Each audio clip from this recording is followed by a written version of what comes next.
যুব সমাজদের জন্য উপকারী হবে এমন কিছু কথা আমি বলবো ইনশাআল্লাহ। আল্লাহ পাক আমাকে তৌফিক দান করুন। ওমা তৌফিকি ইল্লা বিল্লাহ আলাইহি তাওয়াক্কালতু ওয়া ইলাইহি উনীব।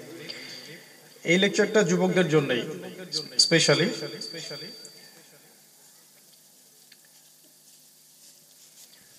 আর লেকচারের মধ্যে আমি মোটামুটি ভাবে পাঁচটা বা তার চেয়ে বেশি প্রশ্ন করবো ইনশাআল্লাহ।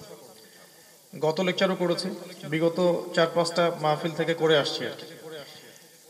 সঠিক উত্তরদাতার জন্য আমার পক্ষ থেকে 100 টাকা করে পুরস্কার, ঠিক আছে? আর যদি আমাকে হাদিয়া বেশি দেয় তাহলে 10টা প্রশ্ন করতে পারবো ইনশাআল্লাহ, সমস্যা নাই। প্রত্যেকের জন্য 100 টাকা করে পুরস্কার। তবে এই 1 ঘন্টা গতানুগতিক মাহফিলের মতো হবে না ইনশাআল্লাহ। খুব মনোযোগের সাথে শুনতে হবে। মাহফিল শেষে, লেকচারটা দেওয়ার শেষে আমি 5 মিনিটের মধ্যে আপনাদেরকে 5টা থেকে 10টা প্রশ্ন করব এই টপিকের উপরেই। যিনি উত্তর দিতে পারবেন তার জন্য 100 টাকা করে পুরস্কার আছে। এই সুযোগ মুরব্বীদের জন্য আছে, শুধু যুবকদের জন্য না। এখানে কি মহিলারা আছেন? আচ্ছা, ঠিক আছে, আমরা শুরু করছি। আমাদের আজকের টপিকটা হচ্ছে যে কিভাবে জান্নাতুল ফিরদৌস পাবেন। এবং এর মধ্যে আরেকটা পয়েন্ট আমি নিয়ে আসবো ইনশাআল্লাহ, সেটা হলো আমাদের এই যুবকদের যুব সমস্যাগুলো কি কি এবং এর শারঈ সমাধান কি হতে পারে। তবে শুরু করছি এখান থেকে। পবিত্র কোরআনুল কারীমের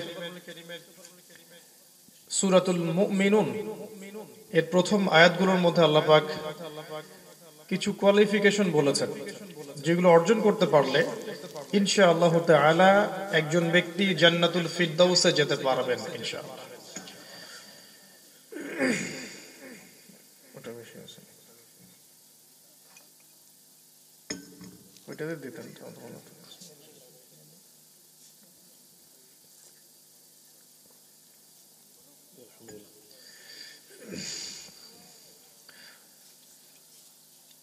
আল্লাহ রাব্বুল আলামিন বলছেন, قد أفلح المؤمنون। قد أفلح المؤمنون এই সেন্টেন্সের অর্থ হচ্ছে নিঃসন্দেহে, কোনো সন্দেহ ছাড়াই মুমিনগণ সফল হয়ে গেছে। এই যে ইকোটা যাচ্ছে এটা একটু কমাই দিতে পারলে ভালো হয়। বাইরে যে প্রতিধ্বনিটা যাচ্ছে এটা বন্ধ করে দেন। قد أفلح المؤمنون, মুমিনগণ সফল হয়ে গেছে। নিঃসন্দেহে মুমিনগণ সফল হয়েছে, এটা আল্লাহ পাকের কথা। এখানে শুরু করতে চাচ্ছি দুইটা শব্দকে কেন্দ্র করে। একটা হচ্ছে সফল হওয়া, সাফল্য, আর একটা হচ্ছে মুমিন বা ইমানদার। আল্লাহ এই আয়াতে বলছেন যে ইমানদাররা সফল হয়েছে। তাহলে বুঝতে হবে সাফল্য কাকে বলে এবং ইমানদার কাকে বলে। ঠিক আছে, আমার কথা একটু মনোযোগ দিবেন। সাফল্য বলতে কি বুঝি আমরা আসলে? একজন ব্যক্তির দুনিয়াতে অনেক জমি জমা আছে, বাড়ি গাড়ি আছে, সুন্দরী স্ত্রী আছে, ব্যাংক ব্যালেন্স আছে, টাকা পয়সা আছে, স্ট্যাটাস আছে, পলিটিক্যাল পাওয়ার আছে, যেটা একদিন থাকে একদিন থাকে না। তো এই ব্যক্তি দেখা গেল যে দুনিয়াতে শিরকের উপরে ছিল, কুফুরের উপরে ছিল, হারাম রিজিকের উপরে ছিল, আল্লাহ পাকের বিধিবিধানের তোয়াক্কা করেনি, রাসূলের আনুগত্য করে নাই। পরকালে দুনিয়ায় সবকিছু থাকার পরেও পরকালে এই ব্যক্তি পুলসিরাত পার হতে পারলো না, জাহান্নামে নিক্ষিপ্ত হলো। সফল কাকে বলবেন আপনি এই ব্যক্তিকে?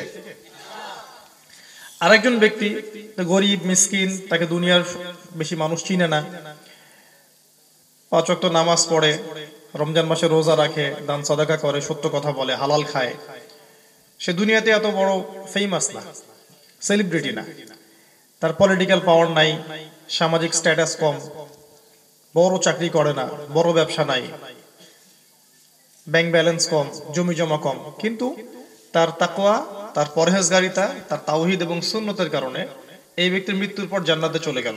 আপনি কাকে সফল বলবেন? একটা হাদিসে রাসূল সাল্লাল্লাহু আলাইহি ওয়াসাল্লাম বলেছেন, এই পৃথিবীর সবচাইতে সুখী ব্যক্তিটাকে আল্লাহ পাক একটা মুহূর্তের জন্য জাহান্নামে প্রবেশ করাবেন এবং তারপর তাকে বের করে নিয়ে আসবেন। তারপর জিজ্ঞাসা করবেন, তুমি কি পৃথিবীতে সুখে ছিলে? সে ব্যক্তি বলবে, সুখ কি জিনিস আমি জানি না।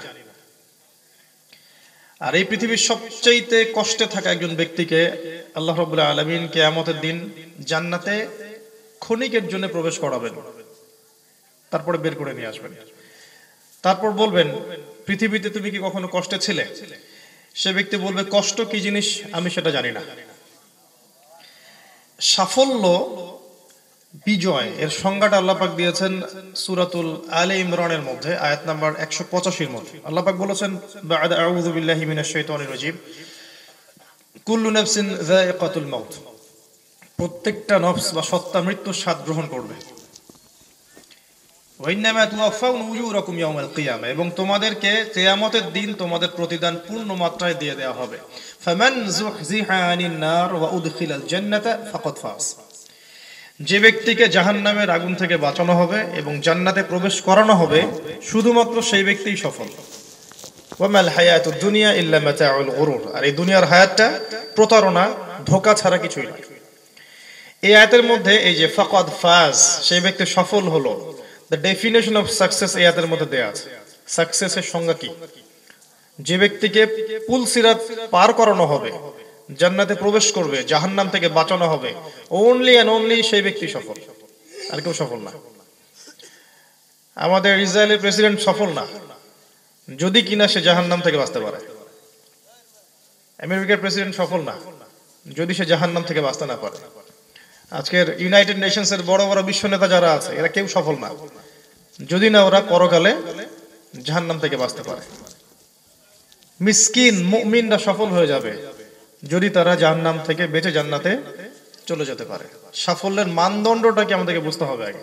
আল্লাহ এখানে বলছেন কদ আফলাহাল মুমিনুন, সফল হয়ে গেছে নিঃসন্দেহে মুমিনরা। সাফল্যের সংজ্ঞাটা শিখলাম, মুমিনের সংজ্ঞাটাও শেখা উচিত। মুমিন কাকে বলে? যার মধ্যে ঈমান আছে। এই তো ঈমান অর্থ কি? বিশ্বাস। এখন এই ঈমানের পিলার কয়টা? কোন কোন বিষয়ের প্রতি বিশ্বাস রাখতে হবে? কয়টা পিলার? কেউ বলেছে 5টা, কেউ বলেছে 7টা, কেউ বলেছে 6টা। Option A B C, tick দেন। এখন কোনটা টিক দিবেন? এখন তো টিক দেওয়ার যুগ। ঈমানের পিলার গুলো সবচেয়ে স্পষ্ট করে বর্ণনা করা আছে হাদিসে জিবরিলের মধ্যে। কোন হাদিসে? সহিহ মুসলিমের হাদিস নাম্বার 9, মিশকাতের হাদিস নাম্বার মেবি 2। এখানে ওই হাদিসটা আছে, জিবরাইল আলাইহিস সালাম মানুষের রূপ ধরে আসলেন। মনে আছে হাদিসটা? নবী সাল্লাল্লাহু আলাইহি ওয়াসাল্লাম মসজিদে বসেছিলেন, হাঁটুর সাথে হাঁটু লাগিয়ে বসলেন, বসে 4টা প্রশ্ন করেছেন।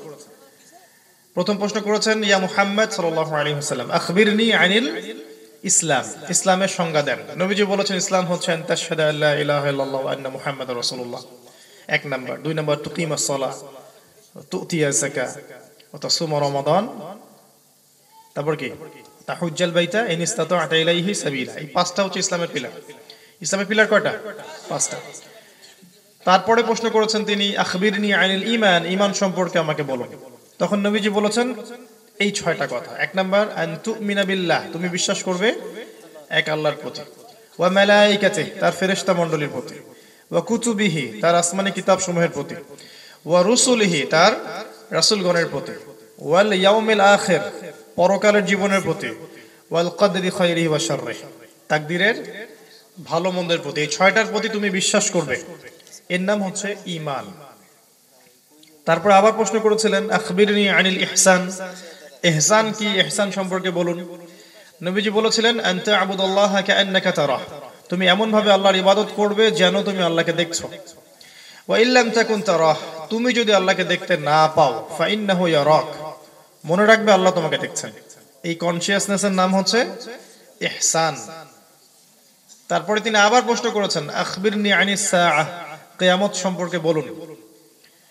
নবীজি বলেছেন, মাল মাসউলু আনহা বিআ'লামা মিনাস সাইল, এই বিষয়ে প্রশ্নকারী এবং উত্তরদাতা কেউ কারো চেয়ে বেশি জানে না, মানে আসলে এর সঠিক জ্ঞান কারো কাছে নাই। তারপর আবার প্রশ্ন করেছেন তিনি, 5 নাম্বার প্রশ্ন, ফাখবিরনি আন আমারাতিহা, তাহলে কিয়ামতের কিছু সাইন আলামত বলে দেন। এই হাদিসে 2টা আলামত তিনি বলেছেন, আনতালিদাল আমাতু রাব্বাতুহা, যখন দাসী তার মনিবকে জন্ম দিবে, মানে ন্যায় অন্যায় সত্য মিথ্যা হক বাতিলের মানদণ্ডটা উল্টে যাবে। মানদণ্ডটা উল্টে যাবে। আরেকটা বলেছেন আনতারাল হুফাতাল উরাতাল আলাতা রিয়া আশ-শাই ইয়াতাতাওয়ালুনা ফিল বুনিয়ান, যখন দেখবে সমাজের সবচেয়ে নিকৃষ্ট মানুষেরা নগ্ন পদের রাখাল শ্রেণীর, গায়ে জামা ছিল না, পায়ে স্যান্ডেল ছিল না, এরা উঁচু উঁচু অট্টালিকা নির্মাণের প্রতিযোগিতা করবে, ফান্তাযিরিস সাআ, তখন কিয়ামতের অপেক্ষা করতে থাকো। এই দুইটা বলেছেন এই হাদিসের মধ্যে। এই হাদিসে এগুলো ডিসকাস করার পর যখন জিবরাইল আলাইহিস সালাম চলে গেলেন, তখন নবী সাল্লাল্লাহু আলাইহি ওয়াসাল্লাম বলেছিলেন, হে ওমর, তুমি কি জানো আতাদরি মানি সাইল, এই জিজ্ঞাসিত এই প্রশ্নকারী ব্যক্তি কে ছিল? তখন ওমর রাদিয়াল্লাহু আনহু বলেছেন, আল্লাহু ওয়া রাসূলুহু আ'লাম, আল্লাহ এবং তার রাসূল ভালো জানেন। নবীজি বলছেন সাল্লাল্লাহু আলাইহি ওয়াসাল্লাম, ইন্নাহু জিবরিল, সে ছিল জিবরাইল আলাইহিস সালাম, আতাকুম ইউআল্লিমুকুম দীনাকুম, তিনি এসেছিলেন তোমাদেরকে তোমাদের দ্বীন শেখাতে। মানুষের সামনে, এই জনসমক্ষে, হিস্ট্রিতে একবারই জিবরাইল আলাইহিস সালাম জনসমক্ষে এসেছেন মানুষের রূপ ধরে, এর আগে কখনো আসেন নাই, পাবলিকলি কখনো আসেন নাই, সবার সামনে মানুষের রূপ ধরে একবারই হিস্ট্রিতে, প্রথম এবং শেষবার। কি জন্য এসেছেন? আতাকুম ইউআল্লিমুকুম দীনাকুম, তোমাদেরকে তোমাদের দ্বীন শেখাতে এসেছেন। এখানে দিনের 4টা প্রশ্ন শিখিয়েছেন। ইসলাম কাকে বলে, ঈমান কাকে বলে, ইহসান কাকে বলে, কিয়ামত কবে হবে। তার মানে কিয়ামত কবে হবে, আখিরুজ জামান সম্পর্কে সচেতন থাকা, এগুলো নিয়ে একটু গবেষণা করা, এটা দিনের অ্যাটলিস্ট 25%। কয় পার্সেন্ট? 25%। 4টা মেজর প্রশ্নের মধ্যে একটা ছিল কিয়ামত কবে হবে। এগুলোর ডিসকাশন এই জন্য করা হতো না যাতে মানুষ আপসেট হয়ে যায়, যে সময় নাই আর কি করব, এমন চিন্তা করানোর জন্য এগুলো আলোচনা হয় না। যাতে করে মানুষ সচেতন হতে পারে আসন্ন আগামী সম্পর্কে, এই জন্যই আলোচনাগুলো করা হতো। সাহাবায়ে কেরাম এই আলোচনাগুলো করতেন। তো এবার এখানকার আমাদের মূল পয়েন্টটা হচ্ছে আখবিরনি আনিল ঈমান, ঈমান কাকে বলে? আল্লাহ যে বলেছেন কদ আফলাহাল মুমিনুন, মুমিনরা সফল হয়ে গেছে। ঈমানের কয়টা পিলার বললেন নবী সাল্লাল্লাহু আলাইহি ওয়াসাল্লাম? 1 নাম্বার আল্লাহর প্রতি বিশ্বাস, 2 নাম্বার বলেন ফেরেশতা মণ্ডলীর প্রতি বিশ্বাস, 3 নাম্বার আসমানি কিতাব সমূহ, 4 নাম্বার রাসূলগণের প্রতি, 5 নাম্বার তাকদীরে ভালো মন্দ পড়ে, আগে পরকালের প্রতি, 6 নাম্বার হচ্ছে ভাগ্যের ভালো মন্দের প্রতি। এই 6টাকে প্রথমত মনে বিশ্বাস করতে হবে। মনে রাখবেন, শুধুমাত্র মৌখিক স্বীকৃতি যথেষ্ট নয় যতক্ষণ না মনের বিশ্বাস আসে। কারণ শুধু মৌখিক স্বীকৃতি যথেষ্ট হলে ওই মদিনার আব্দুল্লাহ বিন উবাই এবং তার অনুসারী সবাই জান্নাতে যেত। কথা বুঝতে পারেন নাই? মদিনার আব্দুল্লাহ বিন উবাই তারা কি ছিল? মুনাফিক ছিল, কিন্তু নামাজ পড়েনি নবীর পিছনে। নবী সাল্লাল্লাহু আলাইহি ওয়াসাল্লামের পিছনে নামাজ পড়েছে, উহুদের যুদ্ধেও গিয়েছিল, পরে সেখান থেকে ব্যাক করে ফিরে আসছে। উদ্দেশ্য ছিল মুসলিমদেরকে দুর্বল করে ফেলা। ধরেন আপনি কোথাও যুদ্ধ করছেন, 1000 জন মানুষ আপনার সাথে আছে, যুদ্ধের মাঠে দেখলেন 300 জন চলে গেল, মনোবল ভেঙে যাবে না? এই মনোবল ভেঙে দেওয়ার জন্য তারা এসেছিল আর কি। তো যদি মৌখিক স্বীকৃতি যথেষ্ট হতো তাহলে আব্দুল্লাহ বিন উবাইরাও জান্নাতে যেত। আল্লাহ পাক বলেছেন মুনাফিকদেরকে আমি জাহান্নামের একদম অতল তলে নিক্ষেপ করব। তার মানে বুঝতে পারলাম এই যে লা ইলাহা ইল্লাল্লাহ শাহাদা দিলেই কেউ জান্নাতে যাবে, এই বিষয়গুলো মনের সাথে সম্পৃক্ত, হৃদয় থেকে, ভিতর থেকে দিলে, মৌখিক ভাবে নয়। এই 6টা পিলারকে 3টা কাজ করতে হবে। 1 নাম্বার, আপনাকে আমাকে প্রথমে মনে বিশ্বাস করতে হবে, মনের ভিতর থেকে আসতে হবে। 2 নাম্বার হচ্ছে মৌখিক স্বীকৃতি দিতে হবে। আর 3 নাম্বার, কাজেও বাস্তবায়ন করতে হবে। খালি মৌখিক স্বীকৃতি দিলাম, মনে বিশ্বাসও করলাম, কাজ নাই, হবে? অনেকে বলে না যে আমরা নামাজ না পড়লে ঈমান আছে, রোজা রাখি না তারপরে ঈমান আছে, বছর বছর হজ উমরা করি, নামাজ না পড়লেও চলে আমাদের। অনেকে তো আবার এমনও আছে বলে যে নামাজ পড়ার দরকার নেই, আমরা অনেক কামেল পর্যায়ে চলে গেছে, আমাদের নামাজ লাগে না। আছে না এরকম লোক? নামাজ সাধারণ মানুষের জন্য, আমরা তো কামেল হয়ে গেছি। নাউযুবিল্লাহ। কত বড় কামেল হয়েছেন! নবী সাল্লাল্লাহু আলাইহি ওয়াসাল্লাম জীবনের শেষ দিন পর্যন্ত সাহাবীদের কাঁধে ভর দিয়ে মসজিদে এসে নামাজ পড়লেন। এখন কিছু ভণ্ড পীর বের হয়েছে, নামাজ পড়া লাগে না। আছে না? নামাজ পড়তে হয় না বলে, জিকিরেই বলে সব হয়, আল্লাহ আল্লাহ বললেই সব হয়ে যায়। আমাদের নবী সাল্লাল্লাহু আলাইহি ওয়াসাল্লাম মারা যাওয়ার আগে বলে যাচ্ছেন as-সালাত as-সালাত ওয়া মা মালাকাত আইমানুকুম, সালাতের ব্যাপারে সচেতন থাকবে, সালাতের ব্যাপারে সচেতন থাকবে, আর তোমাদের স্ত্রী দাস দাসীদের ব্যাপারে সচেতন থাকবে। তিনি নামাজে যেতে পারছেন না, হুজরা থেকে দেখছেন আবু বকর সিদ্দিক রাদিয়াল্লাহু আনহু ইমামতি করছেন, ওই দৃশ্য দেখে তিনি কাঁদছেন। এই সালাত প্রতিষ্ঠা করার জন্য তাকে সারাটা জীবন কষ্ট করতে হয়েছে। ইন্তেকালের সময় তিনি বলেছেন তার মেয়ে ফাতিমা রাদিয়াল্লাহু আনহাকে, তুমি কেঁদো না, কারণ আজকের পরে তোমার বাবার আর কোনো কষ্ট থাকবে না। তার মানে এই 23 বছর ধরে তিনি যে কষ্ট করেছেন, এখন তার জান্নাতে যাওয়ার সময়, তার রবের কাছে পুরস্কার পাওয়ার সময়। আজকের পর তোমার বাবার কোনো কষ্ট থাকবে না। তো আল্লাহ পাক এই সূরার মধ্যে প্রথম আয়াতে বলছেন সফল তারাই যারা প্রকৃত মুমিন হতে পারবে। প্রকৃত মুমিন হতে হলে আপনাকে এই 6টা পিলার মনে বিশ্বাস করতে হবে, মুখে স্বীকৃতি দিতে হবে, কাজেও বাস্তবায়ন করতে হবে। মনে রাখবেন, এক শ্রেণীর মানুষ শুধুমাত্র মৌখিক স্বীকৃতির কথা বলে থাকে, এদেরকে বলা হয় মুরজিয়া। কি বলে? মুরজিয়া মানে শৈথিল্যবাদী। আর আমাদের মুসলিম কান্ট্রিগুলোর মধ্যে ম্যাক্সিমাম মানুষ কিন্তু মুরজিয়া।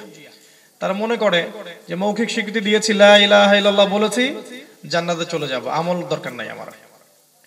বা আমার যদি সারা জীবন পাপ কাজ করে থাকলেও শেষ বয়সে একটা হজ করে ফেলবো, শেষ বয়সে একটা চিল্লা দিয়ে দিব, বা সব গুনাহ মাফ হয়ে যাবে। ইলেকশনের সিজনে একটু বেশি বেশি করবো আর কি, হোয়াটএভার। তারপরে এক শ্রেণী আবার আছে আরেকটু বেশি চরমপন্থী। তারা মনে করে যে 3টাই থাকতে হবে, মৌখিক স্বীকৃতি, মনে বিশ্বাস, কাজে বাস্তবায়ন। কাজে বাস্তবায়ন করতে গিয়ে যদি ভুল হয়ে যায়, কেউ কবিরা গুনাহ করে ফেলে, তাদের মতে সে ব্যক্তি কাফের হয়ে যাবে, নাউজুবিল্লাহ। এটা আরেকটা ভুল পথ। কাজ করতে করতে করতে মানুষের ভুল হতে পারে, কবিরা গুনাহ হতে পারে, কেউ সুদ খেতে পারে, কেউ ঘুষ খেতে পারে, কেউ জিনাও করতে পারে, মদ খেতে পারে। কবিরা গুনাহ করলেই কোনো ব্যক্তি কাফের হয়ে যায় না, এই আকীদা স্পষ্ট করে রাখবেন। কবিরা গুনাহ করলে ওই ব্যক্তির তওবার দরজা খোলা আছে মৃত্যু পর্যন্ত। সে চাইলে তওবা করে আল্লাহর কাছে ফিরে আসতে পারে। আল্লাহ তার তওবা কবুল করবেন কি করবেন এটা আল্লাহ পাকের ইখতিয়ার, আমার এটা নিয়ে মাথা ঘামানোর কোনো প্রয়োজন নেই। কবিরা গুনাহ করলেই কোনো ব্যক্তি হত্যাযোগ্য হয়ে যাবে, তাকে মেরে ফেলা জায়েজ হবে, তার রক্ত মাল আমার জন্য হালাল হবে, এই কনসেপ্টটা পশ্চিমা কনসেপ্ট। পশ্চিমা পণ্ডিত যারা আছে, সাথে যে জিউস পণ্ডিত যারা আছে, এরা কোরআন হাদিসকে নিয়ে বেশি ঘাটাঘাটি করে। এরা মুসলিম যুবকদেরকে উস্কে দেওয়ার জন্য একটা মতবাদ বের করেছিল, খারেজি মতবাদ। এদের মূল কনসেপ্টে হচ্ছে কবিরা গুনাহ করলে মানুষ হত্যাযোগ্য হয়ে যায়। এই জন্য দেখবেন মুসলিম কান্ট্রিগুলোর মধ্যে নির্বিচারে মানুষকে মেরে ফেলছে, এবং এই সুযোগটা নিচ্ছে মূলত ওরা। আসলে ওরা এই মাথা গরম কিছু যুবককে উস্কে দিয়ে ওদের স্বার্থ হাসিল করছে, এর বাইরে কিছু না। মনে রাখবেন, কবিরা গুনাহ করলে কোনো মানুষ কাফের হয় না, সে বরঞ্চ ফাসেক বা জালেম হতে পারে, তার তওবার দরজা খোলা আছে। আবার একই সাথে শুধু মৌখিক স্বীকৃতি দিব, কাজের প্রয়োজন নাই, এই কনসেপ্টও ঠিক না। তাই মুরজিয়া আর খারেজির মাঝখানে হচ্ছে আহলে সুন্নাহ ওয়াল জামায়াতের আকীদা। আহলে সুন্নাহ ওয়াল জামায়াতের আকীদা এইটাই, ইমানের বেসিক জিনিস হচ্ছে মনে বিশ্বাস, মৌখিক স্বীকৃতি। কাজ হচ্ছে ফুরু বা শাখা। কাজ করতে গিয়ে মানুষের ভুল হতে পারে, তার তওবার দরজা খোলা আছে, সে ব্যাক করতে পারবে। আর তওবা কবুলের দায়িত্ব আল্লাহর, আমার নয়। যদি স্টেট ইসলামিক হয়, সেক্ষেত্রে যদি হুদুদ বা কিসাসের বিধান থাকে, তখন সেটা বাস্তবায়িত হবে। আর যেখানে সেটা নাই, সেটা বাস্তবায়িত করার সুযোগও নাই, যতক্ষণ না খেলাফা কায়েম হচ্ছে। তো ইমানের কথা আল্লাহ পাক প্রথমে বলেছেন, এখানে 6টা পিলার। প্রথমটার কথা বলছি, এই যে আল্লাহর প্রতি বিশ্বাস বলতে কি বোঝেন। খুব সংক্ষেপে যদি বুঝাই, আল্লাহ পাকের তাওহীদের উপর থাকতে হবে, আল্লাহর সাথে শিরক করা যাবে না। আল্লাহ পাকের তাওহীদের উপর থাকতে হবে, আল্লাহর সাথে শিরক করা যাবে না। তাওহীদের প্রতিদান বিনা হিসেবে জান্নাত, শিরকের প্রতিদান বিনা হিসেবে জাহান্নাম। তাওহীদ এবং শিরক শিখবেন কোথায়? একটা বইয়ের নাম বলছি, কিতাবুত তাওহীদ, একটা বই আছে, বহু প্রকাশনীতে প্রকাশ হয়েছে। তাওহীদ কত প্রকার, তাওহীদ রুবুবিয়াত, উলুহিয়াত, আসমা ও সিফাত, শিরক কত প্রকার, বিশ্বাসের শিরক, কর্মের শিরক, কাজের শিরক ভাগ করা আছে। শিরকের ক্লাসিফিকেশন, কোন কোন কাজ শিরক, কোন কোন কথা বলা শিরক, কোন কোন বিশ্বাস রাখলে শিরক হবে, টোটালি এই জিনিসটা দেয়া আছে। কিতাবুত তাওহীদ বইটা সংগ্রহ করবেন। এক এক বাক্যে একমাত্র আল্লাহ পাককেই সৃষ্টিকর্তা, পালনকর্তা, রিজিক দাতা, বিধান দাতা, জীবন মৃত্যুর মালিক, হায়াত মৌতের মালিক, বিধানের মালিক, সন্তান দেওয়ার মালিক, ভালো মন্দের মালিক, হুকুম আহকামের মালিক, সবকিছুকে কোত্থেকে আসে? আল্লাহ থেকে। এই কনসেপ্টের নাম তাওহীদ। যদি এখানে গিয়ে কেউ শিরকের সংমিশ্রণ ঘটায়, না আল্লাহ ছাড়া অন্য কোনো ইলাহ আছে, নাউজুবিল্লাহ, বা আল্লাহ বলতে কেউ নাই, নাউজুবিল্লাহ, বা অন্য কোনো মধ্যস্থতা করা যায়, বা মৃত মানুষের উপাসনা করা যায়, বা আল্লাহ ছাড়া অন্য কোনো স্ট্যাচুর উপাসনা করা যায়, বা আল্লাহ ছাড়া কারো জন্য সেজদা করা যায়, কারো জন্য দোয়া করা যায়, কারো কাছে নজর মানত করা যায়, কারো কাছে জবাই করা যায়, এরকম যদি কনসেপ্ট থাকে কারো, তাহলে নিঃসন্দেহে সে কিসের উপর আছে? শিরকের উপর আছে। আর প্রতি হাজারে যে 999 জন মানুষ জাহান্নামে যাবে, তাদের আমল নামায় শিরকের পাপটা বেশি থাকবে। আমল নামায় যদি শিরকের পাপ থাকে, আল্লাহ পাক আমল নামাটাকে ধ্বংস করে ফেলবেন। আল্লাহ বলেছেন, ইন্নাল্লাহা লা ইয়াগফিরু আন ইউশরাকা বিহি, আল্লাহ পাক শিরকের গুনাহ maaf করেন না। ওয়া ইয়াগফিরু মা দুনা যালিকা লিমান ইয়াশা, এছাড়া অন্য যে কোনো গুনাহ আল্লাহ যাকে ইচ্ছা maaf করতে পারেন। ওই যে 99টা খুন করে একটা মানুষকে আল্লাহ maaf করছেন না, মনে আছে হাদিসটা? আরেক ব্যক্তি ওই যে বললো আমাকে পুরাই ফেলবা, পুরাই ফেলে আমার ছাই অর্ধেক বাতাসে অর্ধেক সমুদ্রে মিশাই দে, মনে আছে হাদিস সহিহ বুখারীর? এই ব্যক্তিকে জীবিত করে আল্লাহ পাক maaf করে দিয়েছেন না? হয়তো আপনারা জানেন না। এক ব্যক্তি ছিল এমন, খুব পাপী ছিল আর কি। তো সে মৃত্যুর সময় বলেছে ওর সন্তানদেরকে, আমাকে যদি আল্লাহ ধরতে পারে তাহলে আমাকে আল্লাহ মাফ করবে না। আমি মারা যাওয়ার পরে তোমরা আমার দেহটাকে পুরাই ফেলবা, পুরাই ফেলে দেহের ছাইগুলো অর্ধেক সমুদ্রে মিশাই দিবা, অর্ধেক বাতাসে উড়াই দিবা। সন্তানরা তাই করেছিল। বনু ইসরাইলের ঘটনা আর কি। আল্লাহ পাক ছাইগুলোকে জমা করে ওই মানুষকে আবারও সৃষ্টি করেছেন, পুনরুত্থিত করেছেন, করে জিজ্ঞাসা করেছেন যে কি জন্য এই কাজটা করেছিল। তো সেই ব্যক্তি বলেছে, মিন খশিয়াতিকা ইয়া রব্বি, এই কথাটা আছে সহিহ বুখারীর মধ্যে। হে আমার রব, আপনার ভয়েই করেছি, এবং আপনি ভালো জানেন যে আমি আপনার ভয়ে করেছি কি না। আল্লাহ পাক বললেন যে তুমি আমার ভয়েই কাজটা করেছো, আমি তোমাকে মাফ করে দিলাম। আল্লাহ পাকের বিচার খুব সূক্ষ্ম। দুই বন্ধু ছিল, কিতাবুত তাওহীদ বইটার মধ্যে আছে। দুই বন্ধু, এক বন্ধু মাশাআল্লাহ আলেম আবেদ, সে দাওয়াত দেয় মানুষকে, ওই বন্ধুকে দাওয়াত দেয়। বন্ধু দাওয়াত কবুল করে না, ভালো হয় না বন্ধু। তো একদিন সে কথায় কথায় বলে ফেললো, তোকে আল্লাহ মাফ করবে না কখনো, আল্লাহ তোকে কখনো মাফ করবে না, তোকে এত দাওয়াত দেই, তুই দাওয়াত কবুল করিস না। এই দুই ব্যক্তি মারা যাওয়ার পরে আল্লাহ পাক দুজনকে জীবিত করে বলেছেন যে আমি কাকে ক্ষমা করব আর কাকে ক্ষমা করব না, এর ইখতিয়ার তোমাকে কে দিয়েছিল? আমি আজকে ওকে মাফ করে দিলাম আর তোমাকে জাহান্নামে পাঠালাম। খুব সতর্ক থাকেন আল্লাহ তাওহীদে। মানে আল্লাহ পাকের বিচার যেগুলোতে, আল্লাহর ইখতিয়ার যেখানে, সেখানে হস্তক্ষেপ করতে যায় না। মানুষকে আন্ডার এস্টিমেট করতে যায় না যে আমি তার চেয়ে ভালো, আমি 5 ওয়াক্ত নামাজ পড়ি, আমার ফজর মিস হয় না, আমি হাফেজ, আমি আলেম, আমি কারি, ওরা জেনারেল লাইনে পড়া মানুষ, ওরা দিনের কি বোঝে। হ্যাঁ, মানে কাউকে আন্ডার এস্টিমেট করতে, রহমানির রহিমও থাকে, শুধু সেই বেচারাই থাকলো না। বিষয়টা হচ্ছে যে একটা বিষয় মানুষ জানার পর যদি এই অবস্থা হয়, কিয়ামতের মাঠে যখন আল্লাহ সব ফাঁস করে দিবেন, তখন কি অবস্থাটা হবে? আল্লাহ পাক এজন্য বলেছেন যে যারা উলুল আলবাব, জ্ঞানী সম্প্রদায়, তাদের জন্য কোরআনের নিদর্শন আছে। এগুলো সবগুলো আমার জন্য শিক্ষা, কিন্তু এটা কিন্তু একটা মিসাল, এক্সাম্পল, দৃষ্টান্ত, শিক্ষা। প্রত্যেকটা মানুষের শিক্ষা। আমি নিজে একটা শিক্ষা আপনাদের জন্য, সবাই শিক্ষা আপনাদের জন্য। শিক্ষা আমাদের চারপাশে আছে। আল্লাহ পাক সূরা গাশিয়ার মধ্যে বলেছেন, দেখবেন, আফালা ইয়ানজুরুনা ইলাল ইবিলি কাইফা খুলিকাত ওয়া ইলাস সামাই কাইফা রুফিআত ওয়া ইলাল জিবালি কাইফা নুসিবাত ওয়া ইলাল আরদি কাইফা সুতিহাত। আল্লাহ পাক প্রকৃতি দেখতে বলেছেন। একটু এই জায়গাটা খেয়াল করেন। আল্লাহ পাক চারপাশটাকে খোলা মনে দেখতে বলেছেন। একটু উটের দিকে তাকাও, এই আকাশের দিকে তাকাও, পাহাড়ের দিকে তাকাও, জমিনের দিকে তাকাও। প্রকৃতি থেকে শিক্ষা নিতে বলেছেন আল্লাহ পাক। খেয়াল করে দেখেন, আকাশ বিশাল না? আল্লাহ পাক শিক্ষা দিচ্ছেন আমাদেরকে, আমরা যেন মানসিকতায়, সাহসিকতায়, ইমানে, তাওহীদে, আল্লাহর আনুগত্যে আকাশের মতো বিশাল হয়ে যায়, মনটা আকাশের মতো বড় করেন। পাহাড় দেখতে বলেছেন আল্লাহ পাক, পাহাড়ের মতো শক্ত হতে বলেছেন আল্লাহ পাক। পাহাড়ের গায়ে মানুষ ঢিল মারলে পাহাড়ের কিছু হয়? মুসলিমের মন হবে এমন, মুমিনের মন হবে এমন, মানুষ ঢিল মারবে, সমালোচনা করবে, গালি দিবে, তহমত দিবে, সে চাট্টানের মতো থাকবে, এরকম থাকবে। জমিনে মানুষ কত কি করছে, জমিন কি অ্যানসার দেয়, জবাব দেয়? সবাই চুপচাপ থাকে আর মানুষ বেশি কথা বলে। প্রকৃতি চুপ থাকে, মানুষ বেশি কথা বলে। সাগর দেখেছেন কখনো? কক্সবাজারে গিয়েছেন? সমুদ্রের ধারে দাঁড়াইছেন কখনো? সাগর আপনার পা ধুয়ে দেয়নি?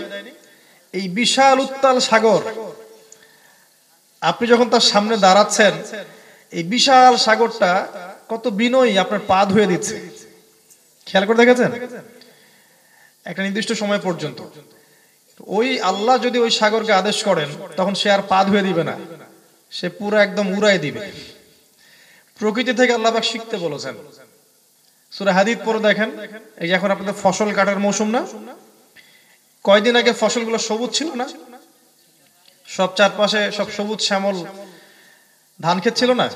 এখন সেখানে নাই, খড়গোটা, তাই না? সূরা হাদীদ আল্লাহ ঠিক এই কথাটাই বলেছেন, ই'লামু আন্নামাল হায়াতুদ দুনিয়া লা'ibun ওয়া লাহু ওয়া জিনাতুন ওয়া তাফাখুরুন বাইনাকুম ওয়া তাকাসুরুন ফিল আমওয়ালি ওয়াল আওলাদ কামাসালি গায়যিন আ'জাবাল কুফফারা নাবাতু সুম্মা ইয়াহিজু ফাতারাহু মুসফাররান সুম্মা ইয়াকুনু হুতামা। ঠিক এই কথাটাই বলেছেন যে দুনিয়ার জীবনটা হচ্ছে ঠাট্টা, খেলতামাশা, চাকচিক্য, প্রাচুর্যের প্রতিযোগিতা। ঠিক যেন ওই বৃষ্টির মতো, যে বৃষ্টিটা নামলে কৃষকরা উৎফুল্ল হয়ে যায়। ওই বৃষ্টিতে এই যে মাটিটা সজীব হয়, এরপরে ফসল ফলে, সবুজ শ্যামল হয়ে যায় ফসলটা, এরপরে ফসলটা আবার কয়দিন পরে খড়কুটায় পরিণত হয়। ঠিক দুনিয়ার জীবনটা এরকম। আল্লাহ পাক কোরআন নিয়ে ভাবতে বলেছেন, প্রকৃতিদের থেকে শিখতে বলেছেন। তো এই কথাগুলো এই জন্য বললাম যে আল্লাহ পাকের তাওহীদ আমাদের মধ্যে ইনস্টল করতে হবে। শিরকের লেশমাত্র রাখা যাবে না। শিরক রাখলে আপনার আমল কবুল হবে না, আমার আমল কবুল হবে না, এটা প্রথম কথা। দুই নম্বর হচ্ছে মালায়েকাতে, ফেরেশতা মণ্ডলীর প্রতি বিশ্বাস করেন না এলিয়েনে বিশ্বাস করেন? এখনকার জেনারেশন অবশ্য ফেরেশতায় বিশ্বাস করে না। এখনকার জেনারেশন এলিয়েনে বিশ্বাস করে। শোনেন, আমি তো সবকিছু বলতে পারবো না এক লেকচারে, কিছু পয়েন্টস বলে যাচ্ছে। এটা একটা শিরকি আকীদা যে সায়েন্স যখন কিছু বলবে তখন সেটাকে বিশ্বাস করবেন, সায়েন্স যদি বলে মিথ্যা তখন বিশ্বাস করবেন না। এই আকীদাটা একটা শিরকি আকীদা। বুঝাচ্ছে কিভাবে? সায়েন্স যদি বলে যে পৃথিবী থেকে 500 কোটি আলোকবর্ষ দূরে একটা গ্রহের সন্ধান পাওয়া গেছে, সেখানে কিছু বাড়ি তৈরি করা আছে হীরা দিয়ে, রূপা দিয়ে, সোনা দিয়ে, জহরত দিয়ে, ওখানে হুরে নেইন আছে, ডাগর ডাগর চোখ বিশিষ্ট, ওখানে নদী আছে, দুধের, মদের, পানির, মধুর, হ্যাঁ, ওখানকার ঘাসগুলো জাফরানের তৈরি, ওখানে সবাই খুব সুখী, কোনো দুঃখ নাই, কোনো ক্লান্তি নাই, সেখানে কোনো দিন রাতের পালাবদল নাই। সায়েন্স যদি বলে, কালকে যদি বলে, পরশুদিন দেখবেন বিশ্বের 90% মানুষ বিশ্বাস করবে, করবে না? কিন্তু আল্লাহ যে কথাগুলো দীর্ঘদিন ধরে 1400 বছর ধরে কোরআনে বলে রাখছেন, জান্নাতের কথা, মানুষ কিন্তু বিশ্বাস করে না অনেকে, তাই না? সায়েন্স দেখবেন জাহান্নাম নিয়ে কিছু একটা যদি বলে, অনেক দূর একটা গ্রহের সন্ধান পাওয়া গেছে, এটা জাহান্নাম, এর নাম অমুক তমুক, ওরা তো আবার কোড দিয়ে দেবে। জাহান্নামকে বলবো যে 0.00111290 দিয়ে দিল জাহান্নামের কোড। এটা এই একটা গ্রহ পাওয়া গেছে, এটার মধ্যে আগুন, এখানে সাপ আছে, বিচ্ছু আছে, আযাব হয়, ইত্যাদি ইত্যাদি। মানুষ গদগদ চিত্তে কালকে বিশ্বাস করবে, হ্যাঁ এটা ঠিক। এবং যারা দেখবেন আজকে নাস্তিক, সেকুলার, সবগুলো বিশ্বাস করবে, হ্যাঁ এটা ঠিক, অবশ্যই ঠিক, সায়েন্স বলেছে, সায়েন্স বলে কথা। এরা সায়েন্সকে তাদের ইলাহের আসনে নিয়ে গেছে, উপাস্যের আসনে। ও যা বলবে অকাট্য সত্য। কোরআন হাদিসকে সায়েন্স দিয়ে গবেষণা করে যদি দেখেন সায়েন্টিফিক, তারপর মানতে চায়। যদি দেখে কোরআন হাদিস গবেষণা করে মনে হচ্ছে না এটা সায়েন্টিফিক না, আনসায়েন্টিফিক, তখন মানতে চায় না। অথচ এটাকে মানতে হবে অবনত চিত্তে, আত্মসমর্পণকারী হিসেবে। ইয ক্বালা লাহু রাব্বুহু আসলিম ক্বালা আসলামতু লিরাব্বিল আলামিন। আল্লাহর আদেশ আসবে, অবনত চিত্তে মানতে হবে, এর নাম ইসলাম। যুক্তি বিজ্ঞান দর্শন এগুলোর পরীক্ষা নিরীক্ষা করে একটা সলিউশন আসলে তখন মানবো, তার আগে মানবো না, এর নাম তো কুফরি। এটা ওয়ান কাইন্ড অফ কুফরি। প্রতিটা বিষয় সাইন্টিফিক, প্রত্যেকটাই দর্শন আছে, প্রত্যেকটার পিছনে যুক্তি আছে, কিন্তু সব যুক্তি দর্শন বিজ্ঞান বোঝার মতো জ্ঞান আল্লাহ তোমাকে দেন নাই। আর আমরা কতটুকুই বা জানি মহাবিশ্ব সম্পর্কে? খুব কমই জানি। এটা একটা শিরকি আকীদা। এই জন্য বলছি যে মালায়েকাতে, ফেরেশতাই কিন্তু এখনকার সায়েন্স জগ বিশ্বাস করে না। করে? আপনার এডুকেশন সিস্টেম কি ফেরেশতাই বিশ্বাস করে? হাসবে এগুলো শুনলে যে 2 কাঁধে ফেরেশতা থাকে, ফেরেশতা আমলনামা লিখছে, রাত্রেবেলা দোয়া পড়লে ফেরেশতা আসে, এই মাহফিলের চারপাশ ফেরেশতা ঘিরে রাখছে, এগুলো বললে হাসবে। নাস্তিকটা হাসবে না? হাসি উড়াই দিবে। কি মৌলবাদী পাগল ছাগলের কথাবার্তা বলে। এই জায়গায় আবার কিছু আছে দেখা যায়? কোথায় ফেরেশতা দেখা যায় না। তো এখানে বুঝবেন জ্ঞানের এবং ধারণ ক্ষমতার একটা সংজ্ঞা ওরা দিয়েছে। পরীক্ষা নিরীক্ষা পর্যবেক্ষণের মাধ্যমে সিদ্ধান্তে না আসতে পারলে ওরা মানবে না। আর আপনার আমার জ্ঞানের ভিত্তি কি জানেন? আল হাক্কু মির রাব্বিক ফালা তাকুনান্না মিনাল মুমতারিন। হক বা জ্ঞান তোমার রবের পক্ষ থেকে আসে, তুমি সন্দেহবাদীদের অন্তর্ভুক্ত হয়ো না। যালিকাল কিতাব লা রাইবা ফি হুদাল লিল মুত্তাকিন আল্লাযিনা ইউমিনুনা বিল গায়বি। যারা গায়েবে বিশ্বাস করে তাদের জন্য এটা হেদায়েত। তো আমাদের বিশ্বাসের ভিত্তিটা হচ্ছে গায়েব, অদৃশ্য। ঈমানের 6টা পিলার অদৃশ্য। আল্লাহকে দেখেছেন? ফেরেশতা দেখেছেন এখনো? আগের আসমানি কিতাবগুলো দেখেছেন? আগের রাসূলদেরকে দেখেছেন? আমার নবীকে দেখেছেন? পরকাল, কবর, হিসাব নিকাশ, কবরের প্রশ্ন উত্তর, সওয়াল জবাব এগুলো কেউ দেখেছে? আযাব দেখি নাই। তাকদীর, ভাগ্যের ভালো মন্দটা আপনি দেখেছেন? প্রত্যেকটা পিলার গায়েবে বিশ্বাসের উপরে, অদৃশ্য বিশ্বাস। আর ওদের বিশ্বাসের ভিত্তি হচ্ছে যতক্ষণ চাক্ষুষ দেখবো না বিশ্বাস করবো না। তো এখানে একটা বেসিক পার্থক্য আছে। আর এই থটের উপর, ওদের এই স্কুল অফ থটের উপর দাঁড়িয়ে আছে এখনকার পুরো ওয়ার্ল্ডের এডুকেশন সিস্টেম। পুরো বিশ্বের এডুকেশন সিস্টেম এটার উপর দাঁড়িয়ে আছে। পরীক্ষা নিরীক্ষা পর্যবেক্ষণের মাধ্যমে সিদ্ধান্তে আসবো, তারপর মানবো, তার আগে মানবো না। তো আল্লাহকে তো আপনি ল্যাবরেটরিতে প্রমাণ করতে পারবেন না। আমার কথা কি বোঝা যায়? ফেরেশতাকে আপনি ল্যাবরেটরিতে প্রমাণ করতে পারবেন না। পারবেন? কবরের আযাব, মিজান, পুলসিরাত, আমলনামা ল্যাবে প্রমাণ করতে পারবেন? যেহেতু পারবেন না প্রমাণ করতে, এই জন্য এগুলোর অস্তিত্ব নাই। ওদের দর্শন এটা। তো দর্শনের পার্থক্যটা বুঝতে পারছেন? আর যদি আপনি এই দর্শনে থাকেন যে আমি গায়েবে বিশ্বাস করি, আল্লাহ তার রাসূল বলেছেন, কোরআনে আছে, হাদিস আছে, বিশ্বাস করি, তখন আপনাকে ট্যাগ দিবে যে ব্যাকডেটেড, মৌলবাদী এবং রিলিজিয়াস মাইন্ডেড। আপনি আধুনিক না, মুক্ত মনা না আপনি। কথা কি বুঝতে পারছেন? পার্থক্যগুলো কোন জায়গায়? যুবকদের যাতে পরবর্তীতে এগুলো ডিল করতে সুবিধা হয় এই জন্য বলে দিচ্ছি। তো আমরা আমাদের 6টা পিলার গায়েবের উপরেই। এখানে আমাদের সবচেয়ে বড় যুক্তিটা কোথায়, দর্শনটা কোথায়? সেটা হচ্ছে যে আল্লাহ রাব্বুল আলামিন সমস্ত জ্ঞানের উৎস। এই তো ঠিক। প্রথম একটা জায়গায় যেতে হবে যে আল্লাহ বলে একজন আছেন। যদি ওরা তর্ক করতো যে আল্লাহ বলে কেউ নাই, তাহলে এখানে তর্কে আমার যাওয়ার প্রয়োজন নাই। আমরা বিশ্বাস করি আল্লাহ বলে একজন আছে। আল্লাহ বলে যে একজন আছে, এটার জন্য খালি একটা প্রশ্নই যথেষ্ট, কিভাবে এবং কেন। কিভাবে এবং কেন। একটা জিনিস আপনার সামনে উপস্থাপন করবে, আপনি বলবেন এটা কিভাবে এবং কেন, তখন একটা ব্যাখ্যা দিবে, এর ফলে এটা হয়েছে। তখন আপনি সেকেন্ড কোশ্চেন করবেন, ওটা কেন, কিভাবে, তারপর আরেকটা ব্যাখ্যা দিবে, এটার ফলশ্রুতিতে এটা হয়েছে। আপনি আবার প্রশ্ন করবেন, এটা কিভাবে আসলো। এভাবে করতে করতে করতে ওদের দৌড় বিগ ব্যাং পর্যন্ত। কোন পর্যন্ত? Big bang. বিগ ব্যাং থেকে সব সৃষ্টি হয়েছে। ওটা হচ্ছে ওদের চূড়ান্ত জ্ঞানের লেভেল। এর বাইরে কিছু চিন্তা করতে পারে না। বিগ ব্যাং এর ফলে সব সৃষ্টি হয়েছে। এরপর আস্তে আস্তে পৃথিবী ঘুরতে ঘুরতে ঘুরতে ঘুরতে হঠাৎ প্রাণের অস্তিত্ব, এই যে আজকে আমরা বসে আছি, মাশাআল্লাহ। এটা ওদের জ্ঞান। এবং মানুষ আগে নগ্ন ছিল, গাছের ছালপাতা খেয়ে বড় হইতো।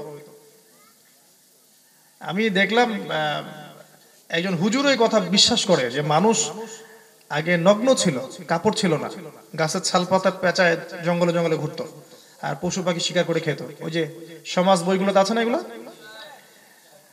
আলেম, কিন্তু কোরআনে আল্লাহ সূরা আরাফের মধ্যে বলেছেন, আমি লেবাস পাঠিয়েছি আদম আলাইহিস সালামকে।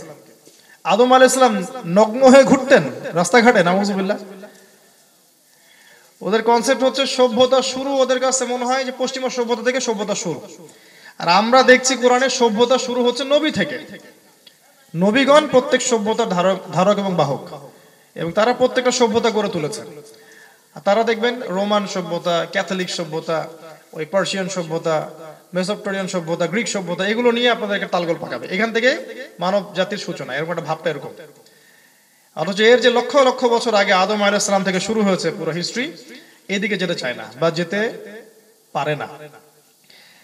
তো আমাদের সাথে ডিফারেন্সটা এই জায়গায়, আপনি বিগ ব্যাং পর্যন্ত যেতে পারবেন, কিন্তু আল্লাহ পাক এই কোরআনে সূরা আম্বিয়ার মধ্যে বিগ ব্যাং এর কথাও বলেছেন যে আসমান সমূহ এবং জমিন একটা বিন্দুর মধ্যে ছিল, আমি আল্লাহ এটাকে পৃথক করে দিয়েছি। সুবহানাল্লাহ বলেন, আমি আল্লাহ এটাকে পৃথক করে দিয়েছি। বিগ ব্যাং অটোমেটিক হয় নাই, কোনো না কোনো সত্তা এটাকে ঘটিয়েছে, এরও একজন কার্যকারক আছেন। ওদের একটা মতবাদ, কার্য এবং কারণ, এটা পড়ছেন নাকি আপনারা? একটা কাজ তার কারণ কি, একটা কাজ তার কারণ কি, একটা কাজ তার কারণ কি, এটাকে বলে কার্যকারণ মতবাদ।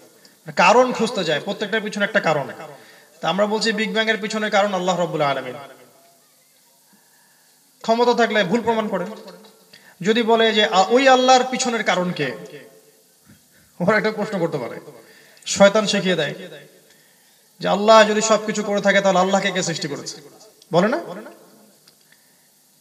অ্যান্সার দিবেন যে এভাবে পিছনে যেতে থাকলেও তো একটা পর্যায়ে গিয়ে আপনাকে থামতে হবে। যদি বলেন এক্স কে কে সৃষ্টি করেছে ওয়াই, ওয়াই কে কে সৃষ্টি করেছে জেড, জেড কে কে ডাবল এক্স, তারপরে ডাবল এক্স কে কে ডাবল ওয়াই, ডাবল ওয়াই কে কে ডাবল জেড, এভাবে যেতে থাকেন, এক পর্যায়ে গিয়ে তো থামতে হবে।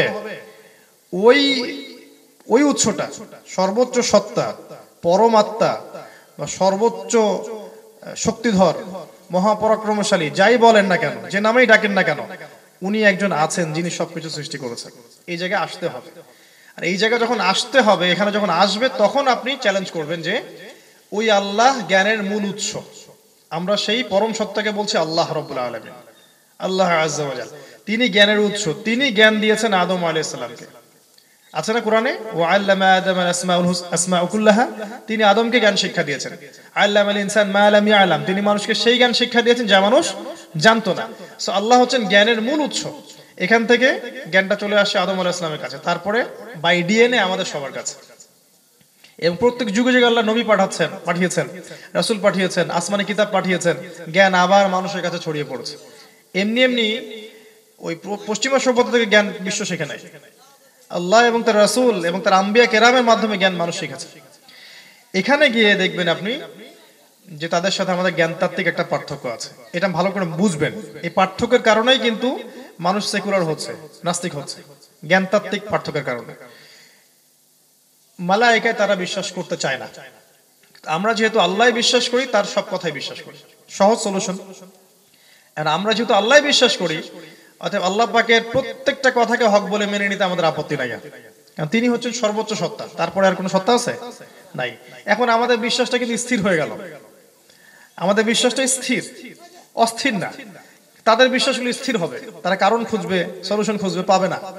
আমরা সলিউশন পাবো, কারণ আমরা সর্বশক্তিমান সত্তার কাছে আত্মসমর্পণ করে দিয়েছি। কে বেশি স্মার্ট বলেন দেখি? সারা জীবন একটা কারণ খুঁজে খুঁজে খুঁজে খুঁজে সলিউশনে আসতে না পারে মৃত্যুবরণ করাটা বেশি শ্রেয়, নাকি আল্লাহকে সর্বোচ্চ সত্তা ধরে নিয়ে তার সমস্ত আহকাম মেনে নিয়ে চলাটা শ্রেয়? কোনটা শ্রেয়? দিন শেষে মুসলিমরা স্মার্ট, তারা মৌলবাদী না, তারা ব্যাকডেটেড না, বরং তারা আনস্মার্ট যারা দুনিয়ার পিছনে পড়ে আছে। দুঃখ আছে একটা অবশ্য আমাদের, সেটা হচ্ছে কোরআন এবং সুন্নাহ এর মধ্যে সবকিছু সলিউশন আছে, এরপরেও আমরা কোরআন সুন্নাহকে দিয়ে এই ওয়ার্ল্ডকে চ্যালেঞ্জ করতে পারি নাই। এটা আমাদের ব্যর্থতা, আমাদের ওলামায়ে কেরামের ব্যর্থতাই বলেন, জনগণের ব্যর্থতাই বলেন, আমাদেরই ব্যর্থতা, আমরা পারি নাই। কিন্তু যখন ইসলাম সারা বিশ্বে বিজয়ী ছিল, তখন কোরআন সুন্নাহ দিয়ে আমরা সারা বিশ্বকে চ্যালেঞ্জ করেছিলাম। কোনো দিকে কেউ আমাদের সাথে পারে নাই, না অর্থনীতিতে পেরেছে, না পররাষ্ট্রনীতিতে পেরেছে, না আপনার যুদ্ধক্ষেত্রে পেরেছে, না আদর্শে পেরেছে, কোনো ক্ষেত্রেই পারে নাই। আমরা এখান থেকে সরে আসার ফলেই এই অধঃপতনটা হয়েছে। যাই হোক, অনেকগুলো জ্ঞানতাত্ত্বিক কথা বললাম। প্রথম কথা হচ্ছে আল্লাহ বিশ্বাস করতে হবে, তাওহীদে থাকবেন, শিরকে যাওয়া যাবে না। মালায়েকায় বিশ্বাস করতে হবে, এটা জ্ঞানের একটা পিলার, ঈমানের একটা পিলার। তারপর কি? কুতুবিহি, আসমানি সমস্ত কিতাবে বিশ্বাস করি না আমরা? দেখেন, আমরা কিন্তু মূসা আলাইহিস সালামের তাওরাতে বিশ্বাস করি, ঈসা ইবনে মারইয়ামের ইনজিলও বিশ্বাস করি, জাবুরও বিশ্বাস করি, প্রত্যেকটা আসমানি কিতাবে আমরা বিশ্বাস করি। তাহলে যারা ইহুদি, যারা খ্রিস্টান, তারা কি কোরআনে বিশ্বাস করে? কথা বুঝতে পারছেন? তাহলে কারা সাম্প্রদায়িক আর কারা অসাম্প্রদায়িক? কি বুঝলেন? আমরা তো উদার, আমরা তাওরাতেও বিশ্বাস করছি, জাবুরেও বিশ্বাস করেছি, ইনজিলও বিশ্বাস করি, সবই আল্লাহর পক্ষ থেকে এসেছে। আমরা কোরআনেও বিশ্বাস করি। কোরআন মানছি কেন? বিকজ আগের আসমানি কিতাবগুলো মানুষ বিকৃত করেছে। এই কারণে আল্লাহ পাক সর্বশেষ একটা কিতাব দিয়েছেন যেটা কখনো বিকৃত হবে না, কিয়ামত পর্যন্ত এই কিতাবটা থাকবেই এভাবেই। এই জন্য ফাইনাল টেস্টিমেন্ট হিসাবে আমরা সবশেষ লেটেস্ট ভার্সন হিসাবে কোরআনকে ফলো করছি। আচ্ছা, এবার আসেন ওয়ারুসুলিহি, রাসূলগণ। আমরা প্রত্যেক রাসূলে বিশ্বাস করি না? এখন দেখেন, মুসা আলাইহিস সালামের উম্মত যারা, তারা কি আমাদের নবীকে বিশ্বাস করে? ঈসা আলাইহিস সালামের উম্মত যারা, তারা কি মুহাম্মদ সাল্লাল্লাহু আলাইহি ওয়াসাল্লামকে মেনে নিয়েছে? আমরা কিন্তু মুসা আলাইহিস সালামকে মেনে নিয়েছি, মানি নাই? ঈসা আলাইহিস সালামকে মেনেছি। প্রত্যেকটা রাসূল নবী আল্লাহর পক্ষ থেকে এসেছে, মানি না? মানি। এখন বলেন কারা সাম্প্রদায়িক? কাদের চিন্তাটা সংকীর্ণ? আমরা প্রত্যেক আম্বিয়া কেরামকে মানছি এবং প্রত্যেক আম্বিয়া কেরাম আল্লাহর পক্ষ থেকে এসেছেন, আমরা এটা বিশ্বাস করি। কিন্তু কেন মুহাম্মদ সাল্লাল্লাহু আলাইহি ওয়াসাল্লামকে ফলো করি আর কাউকে করি না কিয়ামত পর্যন্ত? কারণ তাদের নবুয়তটা ছিল নির্দিষ্ট একটা সময়ের জন্য, নির্দিষ্ট একটা জাতির জন্য। মুহাম্মদ সাল্লাল্লাহু আলাইহি ওয়াসাল্লামের নবুয়তটা কিয়ামত পর্যন্ত এবং মানুষ জিন সবার জন্য প্রযোজ্য। তিনি ইউনিভার্সাল নবী এবং তিনি সবচেয়ে লেটেস্ট নবী, সবচেয়ে শেষ নবী। মানুষ তো সবচেয়ে শেষের লেটেস্ট ভার্সনটাই নিবে, তাই না? একটা বাইক বের হয়েছে বাজারে, খুঁজি না লেটেস্ট বাইক কোনটা, লেটেস্ট ঘড়ি কোনটা, লেটেস্ট এটা কোনটা, মডেল কোনটা। সবচেয়ে লেটেস্ট, স্মার্ট, হ্যান্ডসাম নবী হচ্ছেন মুহাম্মদ সাল্লাল্লাহু আলাইহি ওয়াসাল্লাম। তো আমরা তাকে ফলো করছি, সমস্যা কোথায়? আমরাই তো স্মার্ট। ওই প্রাচীন আমলে কেন পড়ে থাকবো? নবী সাল্লাল্লাহু আলাইহি ওয়াসাল্লাম বলেছেন যে লাউ বাদাআ লাকুম মূসা, যদি মূসাও আত্মপ্রকাশ করত আমার যুগে, ফাত্তাবা'তুমুহু ওয়া তারাকতুমুনি, আর তোমরা তার অনুসরণ করতে, আমাকে ছেড়ে দিতে, লা দালালতুম আন সাওয়াইস সাবিল, তোমরা সরল পথ থেকে বিচ্যুত হয়ে যেতে। ইমামুল মাহদির পরে যখন ঈসা আলাইহিস সালাম আসবেন দাজ্জালকে হত্যা করতে, তিনি কি নতুন কোন শরীয়ত নিয়ে আসবেন নাকি তিনি মুহাম্মদ সাল্লাল্লাহু আলাইহি ওয়াসাল্লামকে অনুসরণ করবেন? তিনি কি সেই নামাজি ইমামতি করবেন? করবেন না। ইমামতি কে করবে? মুসলিমদের আমির ইমামতি করবে। এটাও তাদেরকে আমরা বলে রাখি, ঈসা আলাইহিস সালাম যখন আসবেন, তিনি ওদের মতো এত লাক্সারিয়াস বাড়িতে থাকবেন না। উনি কাঁটা চামচ দিয়ে খাবেন না। উনি ওদের মতো কমোডে বসে টয়লেট করবেন না।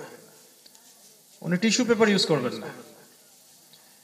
উনি খাওয়ার পরে হাত চাটবেন, প্লেট চাটবেন, হাত দিয়ে খাবেন, নবীর সুন্নাহ মতো চলবেন।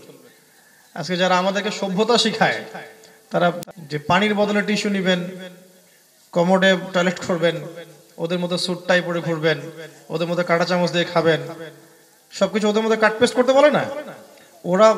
ওদের ভাবটা এরকম যে ওরা সিভিলাইজড পিপল সারা ওয়ার্ল্ডের মধ্যে, আর আমরা সবাই আনসিভিলাইজড, আমরা অসভ্য, ওরা সভ্য। তো ঈসা আলাইহিস সালাম এসে ওইভাবে আঙ্গুল চেটেই খাবেন, খাওয়ার পরে আঙ্গুল চেটে খাবেন, আপনার প্লেট চেটে খাবেন, ডান হাত দিয়ে খাবেন, ওদের মতো বাঁ হাত দিয়ে খাবে না। খাবে? ওরা সভ্যতা শিখাতে আসে আমাদের। অহংকারী উদ্ধত জাতি। এরপরে আমরা প্রত্যেক রাসূলকে বিশ্বাস করছি, প্রত্যেক আসমানি কিতাবে বিশ্বাস করছি, ওয়াল ইয়াউমিল আখির, পরকালে বিশ্বাস করছি। পরকালে বিশ্বাসটা মানে মৃত্যু থেকে নিয়ে এই যে জান্নাত জাহান্নাম যাওয়া পর্যন্ত এই বিশাল যে টাইম, এই টাইমটাতে আমরা বিশ্বাস করি। পরকালের জীবনে আমরা বিশ্বাস করি। মৃত্যুর সাথে সাথেই মানুষ মালায়েকাকে দেখা শুরু করবে, কবরে প্রশ্ন হবে, মানুষের ভাষা হয়ে যাবে আরবি, সওয়াল জবাব মানুষকে দিতে হবে কবরে। কবরটা হয় জান্নাতের টুকরা হবে, না হলে জাহান্নামের আযাব হবে। সেখান থেকে ওঠার পর মানুষকে 50,000 বছর থাকতে হবে হাসরের মাঠে। আমল নামা ছুড়ে দেওয়া হবে, কারো ডান হাতে কারো বাম হাতে। আল্লাহ পাক আমল নামা পড়তে বলবেন, ইন্ডিভিজুয়ালি 1 to 1 আল্লাহ পাক হিসাব নেবেন, কোনো দোভাষী থাকবে না। হাত পা অঙ্গ প্রত্যঙ্গ সাক্ষী দিবে, জমিন সাক্ষী দিবে কোথায় কে কি করেছে। পুলসিরাত আনা হবে, জাহান্নামকে নিয়ে আসা হবে, জান্নাতকে নিকটবর্তী করা হবে। এই জীবনটা আমরা বিশ্বাস করি না? এই জীবনটা হচ্ছে ওয়াল ইয়াউমিল আখির। আর সবচেয়ে শেষে আছে ওয়াল কাদিরি খায়রি ওয়া শাররি, তাকদীরের ভালো মন্দ। তাকদীর বিশ্বাস করেন তো? সায়েন্স তাকদীর বিশ্বাস করে না। আপনার বর্তমান মডার্ন ওয়ার্ল্ড তাকদীরে বিশ্বাস করে না। তাকদীর বলতে কিছু নাই। তারা মনে করে যে কর্মের স্বাধীনতাই চূড়ান্ত, আপনি যা করবেন তাই পাবেন। যারা মনে করে শুধু কর্মের স্বাধীনতাই চূড়ান্ত, আমি যা করব তাই পাবো, তাকদির বলতে কিচ্ছু নাই, এগুলো বোগাস, তাদেরকে বলা হয় জাবারিয়া। কি বলা হয়? জাবারিয়া। প্রশ্ন কিন্তু ধরবো আমি শেষের দিকে। জাবারিয়া বলে এরা ইচ্ছা স্বাধীনতায় বিশ্বাস করে, তাকদিরে বিশ্বাস করে না। আর এক শ্রেণী আছে এর অপোজিট, তারা শুধু অদৃষ্টবাদী। আমি ভুল বলেছি। যারা ইচ্ছা স্বাধীনতায় বিশ্বাস করে, তাকদিরে বিশ্বাস করে, এদেরকে বলা হয় কাদারিয়া। কি বলা হয়? কাদারিয়া।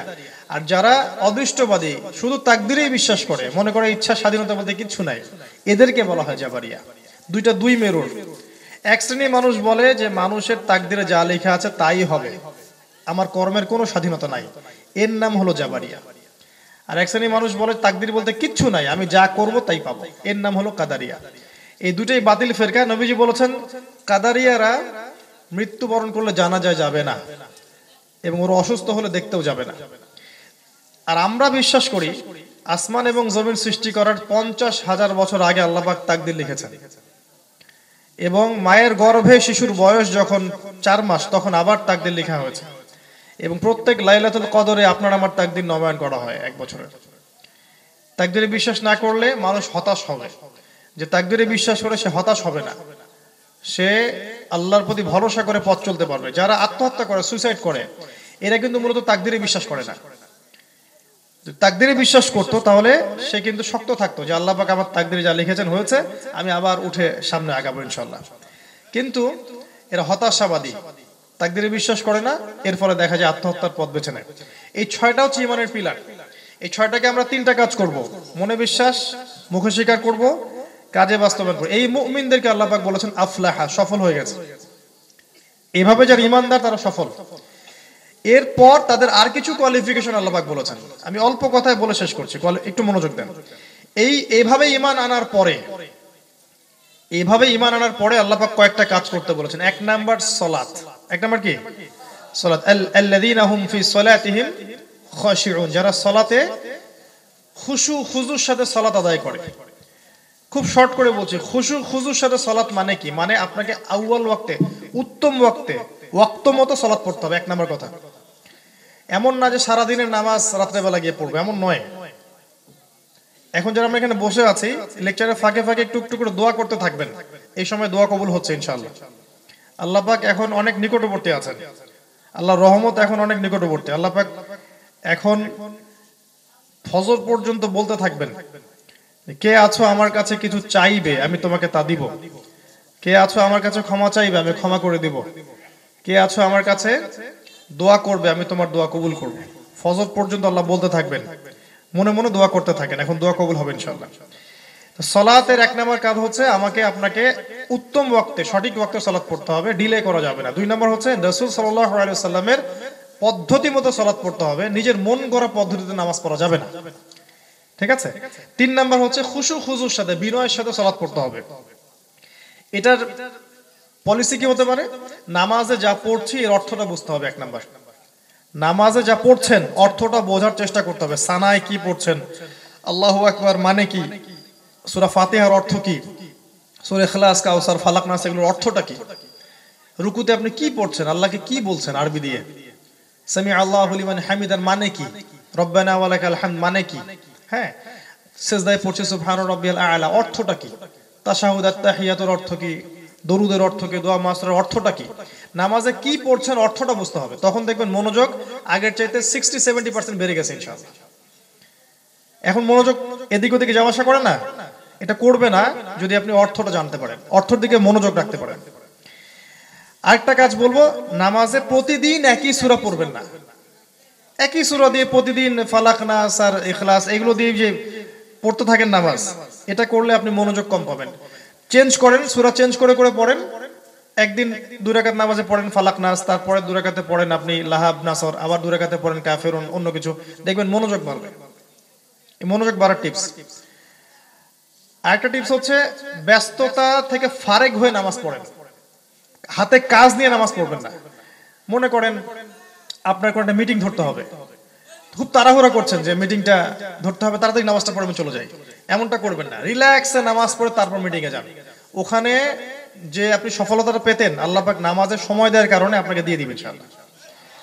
আপনি তাড়াহুড়া করছেন যে কাস্টমার চলে যাবে, তাড়াতাড়ি গিয়ে বাজারের দোকানটা খুলি, কাস্টমার যেতে দেন, আপনি নামাজে থাকেন, রিল্যাক্সে নামাজ পড়েন, আরো 10টা কাস্টমার আল্লাহ নিয়ে এসে দিবেন ইনশাআল্লাহ। তাওয়াক্কুল রাখেন, আল্লাহই সব দেন, আল্লাহর হাতেই সবকিছু। আল্লাহকে সময় দেন, আপনি ঠকবেন না ইনশাআল্লাহ, কখনো ঠকবেন না ইনশাআল্লাহ। এই কয়েকটা টিপস মেনে চললে আপনি সালাতে মনোযোগ পাবেন ইনশাআল্লাহ বেশি। আল্লাহ পাক তৌফিক দান করুন, আমিন। খাশিউন, খুশু খুজুর সাথে, বিনয়ের সাথে নামাজ পড়া, রিল্যাক্সে। 3G 4G নামাজ চলবে না। ইমাম সাহেবদেরকেও বলবো রিল্যাক্সে নামাজ পড়াবেন, কারণ মনে রাখবেন পৃথিবীতে আমরা এসেছি কি জন্য? আল্লাহর ইবাদত করতে, সালাত পড়তেই তো পৃথিবীতে এসেছি। ওয়া মা খালাকতুল জিন্না ওয়াল ইনসা ইল্লা লিয়াবুদুন, এই জন্যই তো পৃথিবীতে এসেছি। সো ওই কাজটা আমার আগে, বাকি কাজ পরে, নামাজটা আগে। এরপর নামাজের আগে পিছে কিছু কাজ আছে, একটু বলি। একটু আর্লি যদি মসজিদে যান, নামাজের জন্য বসে থাকেন, অপেক্ষা করেন, মনোযোগ বাড়বে। নামাজের শেষে তাড়াহুড়া করে চলে আসবেন না, বসে জিকির আজগার করেন, মনোযোগ বাড়বে। দেখবেন নামাজের আগে পিছে সুন্নতগুলো আছে না, এগুলো পড়লে দেখবেন নামাজে মনোযোগ বাড়ছে। আর যারা একটু নিয়মিত নফল নামাজ পড়ার চেষ্টা করে, তাহিয়াতুল ওযুর নামাজ, তাহিয়াতুল মসজিদের নামাজ, বা ইশরাকের নামাজ, বা চাশতের নামাজ, অথবা এই যে আপনার এই যে তাহাজ্জুদের 2-4 রাকাত নামাজ, যারা নিয়মিত পড়ে বা চেষ্টা করে, এদের নামাজে মনোযোগ বাড়বে ইনশাআল্লাহ। আর দুটা কাজ বলছি, একটা হচ্ছে কোরআন তেলাওয়াত যারা বেশি বেশি করে, নামাজে মনোযোগ বাড়বে ইনশাআল্লাহ। এবং যারা বেশি বেশি আল্লাহর কাছে দোয়া করে, ইস্তেগফার করে, জিকির করে, এদের নামাজে মনোযোগ বাড়বে ইনশাআল্লাহ। আল্লাহ পাক এগুলো আমাদেরকে পড়ার তৌফিক দান করুন। তো ঈমান আনার পরে আল্লাহ পাক সালাতের কথা বলেছেন, তারপর আল্লাহ পাক বলেছেন ওয়াল্লাযীনা হুম আনিল লাগওয়ি মুরিদুন, এই যে অহেতুক কথা এবং কাজ যারা এড়িয়ে চলে, ফাহেশা কথা, ফাহেশা কাজ, এগুলো যারা করে না, এরা হচ্ছে ওই জান্নাতুল ফিরদৌস পাওয়ার যোগ্য আর কি। আমরা কি নিয়ে কথা বলছি? যে কোয়ালিটি গুলো পেলে আমরা জান্নাতুল ফিরদৌস পেতে পারবো। মুমিন এক ঈমান লাগবে 6 পিলারের, তারপর সালাত খুশু খুজুর সাথে, এবার হচ্ছে অহেতুক কথা কাজে জড়ানো যাবে না। অহেতুক পেচাল পাড়া, গিবত করা, তোমর দেওয়া, আড্ডা পিটানো, ফেসবুকিং, ইউটিউবিং, গেমস খেলা, ভিডিও গেমস, বা বাজে মুভিজ দেখা, অহেতুক সিরিয়াল দেখা, নাটক দেখা, যত ফাহেশা কাজ আছে। কোন ফাহেশা কাজের ডেফিনিশনটা কি? যে কাজে পরকালে আমার কোনো স্বার্থ নাই, এটা ফাহেশা কাজ।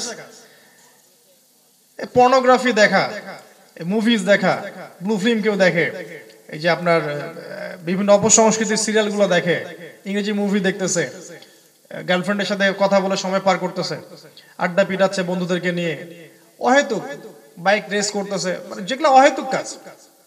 এই কাজগুলো কি আমাদের পরকালে কোনো উপকার দিবে? এগুলোই এড়িয়ে চলতে বলেছেন নবী সাল্লাল্লাহু আলাইহি ওয়াসাল্লাম, হাদিসের মধ্যেও আল্লাহ পাক কোরআনেও বলেছেন, এগুলো এড়িয়ে চলতে বলেছেন। বসে আছেন, মনে করেন আপনি বসে আছেন 4-5 জন দিনী ভাইয়ের সাথে, এমন কিছু কথা বলেন যেখানে দিনের কথা আছে, অহেতুক অন্য মানুষের গীবত তহমত করা, বেফাস কথাবার্তা বলা, দেশের রাজনীতি নিয়ে, অর্থনীতি নিয়ে, অমুক নিয়ে, তমুক নিয়ে, লাভ নাই তো। মানে অনেক কিছু বলে তো লাভ নাই, আপনি তো কিছু করতে পারছেন না। দিনটাকে নিয়ে আসেন, দিন নিয়ে আসেন, কথার মধ্যে দিন নিয়ে আসেন, চলাফেরায় দিন নিয়ে আসেন, মুআমালাতে দিন নিয়ে আসেন, দিনটাকে ইনভলভ করেন, তখন দেখবেন প্রতিটা কাজ নেকির মাধ্যম হবে ইনশাআল্লাহ। মহিলারা বসলেই দেখা যায় গীবত, ভাবিদের আলাপ, রান্নার গল্প, এইসবের গল্প, সিরিয়ালের গল্প, কাপড় চোপড় কে কতটা কিনলো, কার স্বামীর কতটুকু জমি জমা আছে, এই সব পেঁচাল শুরু হয়। কি দরকার আছে? যে সব কথায় আমাদের পরকালে কোনো স্বার্থ নাই, কথা বলারই দরকার নাই। কারণ মা ইয়ালফিজু মিন কাওলিন ইল্লা লাদাইহি রাকিবুন আতীদ, যে কথাই বলছি আমরা, আমাদের কাঁধে ফেরেশতা লিখে রাখছে। এমন কি আমি মনে করি, আমার মত এটা, স্ত্রীদের সাথেও খুব বেশি কথা বলার দরকার নাই। স্ত্রী যারা হালাল স্ত্রী, তাদের সাথেও খুব বেশি মানে বেশি ডুবে যাওয়ার দরকার নাই। বেশি ডুবে গেলে দেখবেন ওখানেও একটা ফিতনা সৃষ্টি হয়ে যাবে। কম বলেন, প্রয়োজনটুকু বলেন, ভালো ব্যবহার করেন, খারাপ ব্যবহার কখনোই করবেন না, ভালো ব্যবহার করেন, প্রয়োজনটুকু বলেন, ব্যক্তিত্ব বজায় রাখেন, গায়রতটা বজায় রাখেন, দেখবেন আপনি পরিবারের মধ্যে সম্মান পাচ্ছেন। যত বেশি নিজেকে আপনি বিলাই দিবেন, বেশি কথা বলবেন, উজাড় করে দিবেন, অহেতুক কথা, অহেতুক কাজে জড়াবেন, আপনার মূল্যটা কমে যাবে আস্তে আস্তে। খেয়াল করে দেখবেন মূল্য কমে যাবে। তো আল্লাহ এখানে বলেছেন অহেতুক সমস্ত কথা কাজ ত্যাগ করে। যে পাবজি খেলেন, অহেতুক মোবাইল গেমস খেলছেন, ভিডিও গেমস খেলছেন, ক্যারাম বোর্ড দেখলাম যে লুডো নিয়ে গোল হয়ে বসে আছে, মোবাইল, আমি লুডো খেলছে, পরে দেখি মোবাইলে লুডো খেলছে, হ্যাঁ বুঝিনি যে মোবাইলে লুডো খেলছে। তো মোবাইলেও লুডো খেলা যায় আমি জানতাম না, আমিও জানতাম না, দেখলাম যে মোবাইলে লুডো গেমস খেলছে। এই প্রতিটা কাজ এই সেকেন্ডগুলোর হিসাব আল্লাহকে দিতে হবে।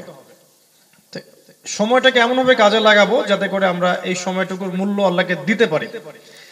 এটা হচ্ছে একটা পয়েন্ট, যারা অহেতুক কথা কাজ ত্যাগ করে। তারপরে আছে ওয়াল্লাযীনা হুম লিযাকাতি ফাইলুন। যাকাতের দুইটা অর্থ বলছে এখানে, একটা হচ্ছে মালের যাকাত, একটা হচ্ছে তাসকিয়া, হৃদয়ের আত্মশুদ্ধি। দুটো অর্থই হতে পারে। যাকাত মানে পবিত্র করা। হৃদয়ের আত্মশুদ্ধি কেমন?